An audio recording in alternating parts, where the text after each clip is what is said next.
you know, there's different ways of looking at it. You can see that they're, you know, they're trying to maybe save the environment, trying to teach us to drive at the most economical and environmentally friendly speed.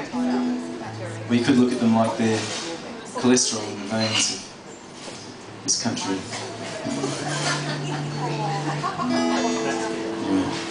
I'm old and I'm retired, gonna drive the countryside at 80 k's an hour in my brand new four-wheel drive. I've got a caravan and a colour TV and a microwave to cook my tea, TV dinners and the nightly news wherever I may be.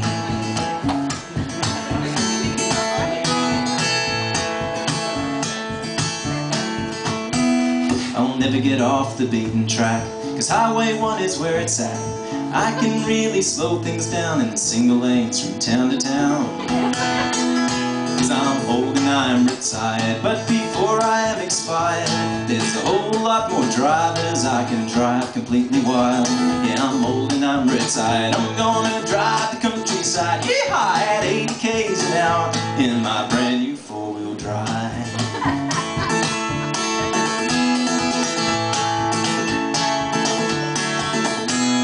State of joy is how you'll find me with 50 cars banked up behind me. I'm smiling in my mirror as I watch my tail grow.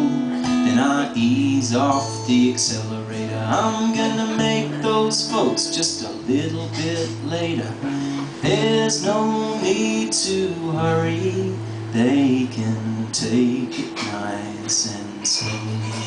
'Cause I'm old and I'm retired, I'm gonna drive the country wild at 80 k's an hour in my brand new four-wheel drive. I've got my caravan and a colour TV and a microwave to cook my tea, TV dinners, the night news wherever I may be. Okay, so it all started. Had a swim in Litchfield National Park. Didn't get eaten by crocodiles, which was a good thing. Got back on the road to Darwin. There's a massive thing in the middle of the road. This unpassable mountain of metal. Turns out to be the perfect specimen of grey nomad. They've got a little map of Australia on the back of their caravan, just to tease themselves. All the places they're never going to get to at the rate they're going. And the weirdest thing of all is they want to identify themselves. If I was pissing people off everywhere I went, I'd want to be anonymous. But these guys have got a big sticker that says, Bill and Susie, nice and cruisy. UHF number something or other, why don't you just give us a call? Sing us some songs, teach us some words we have never heard. We didn't have a CB radio. We were very disappointed. We had a chance to install one in Adelaide and we didn't take the chance. We realised we should have. We've had a great conversation with Bill and Susie. Find out what Meals on Wheels taste like these days. Anyway, I won't go too bad. So Bill and Susie, they're driving on. We're trying to imagine what they're listening to at the time, and this is probably it. You got to know when to hold 'em, know when to fold 'em, know when to walk away, know when to run. You never count your money when you're sitting at the table. Every time you're counting when the dealing's done. Bill and Susie end up doing a bit of dealing later. We'll get to that. They're driving along the top end. Susie notices something that scares the absolute living daylights out of her. Bill, there's a spider on the gear stick. Oh dear.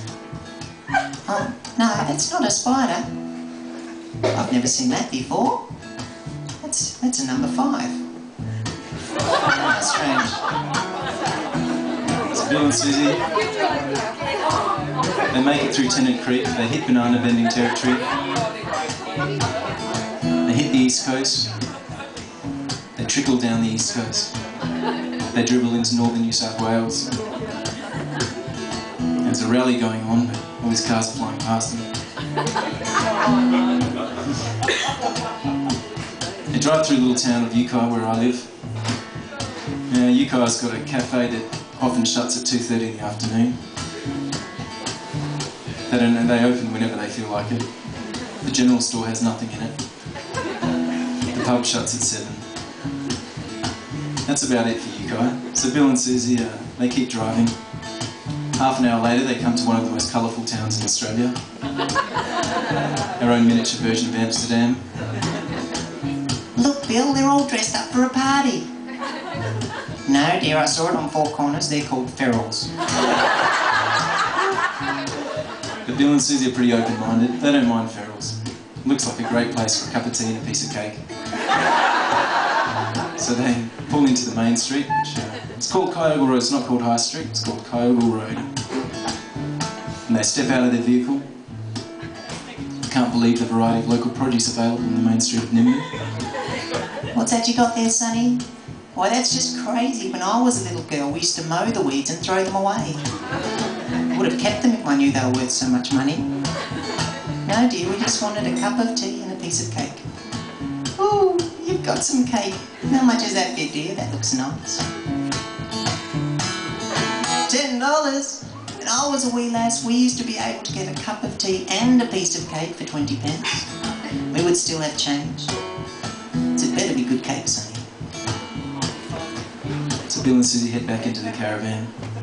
All the joys of modern technology, the ability to expand our carbon footprint in every possible direction. They put on the electric kettle and boil up a pot of Earl Grey tea and sit down to have some cake. And 5 very, very incredibly long minutes later, Bill and Susie look at each other and they say,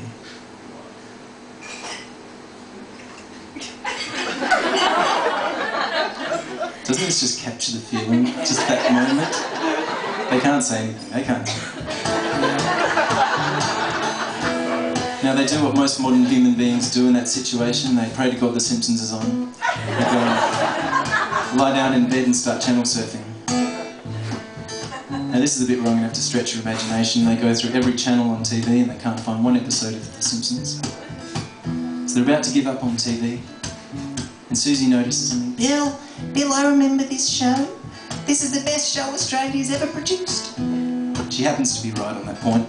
It's 3 o'clock on the ABC clock. There's the bear in bed, and the chair as well. And there are people with games and stories to tell. Open wide, come inside. It's play school. It's play school. Now Bob the Builder comes on. It's a little bit too techno for Bill and Susie. So they turn the telly off. And they just lie back in bed.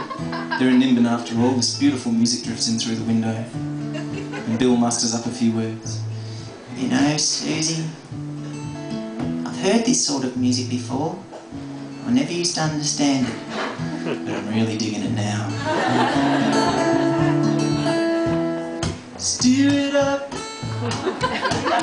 little darling, steer it up. Dum, da, dum, da, dum, dum, dum. Come on and steer it up.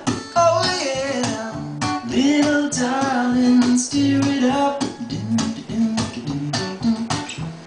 Now Bill and Susie have this uncharacteristic desire to eat 3 Mars bars each. They put their dark sunglasses on, they sneak down the shops and get some Mars bars. They give their false teeth a workout. But they start to feel a lot better. Their blood sugar levels have reached homeostasis. So they feel safe to head south out of that crazy little town. I can hear the horns all blazing. I know it annoys them even more. And my 4-wheel drive looks like it just drove off the showroom floor.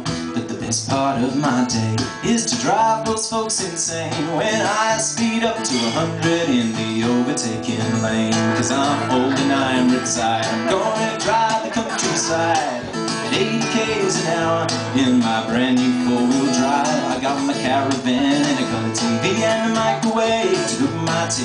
TV dinners, the nightly news, wherever I may be. Yes, I'm old and I'm retired, I'm gonna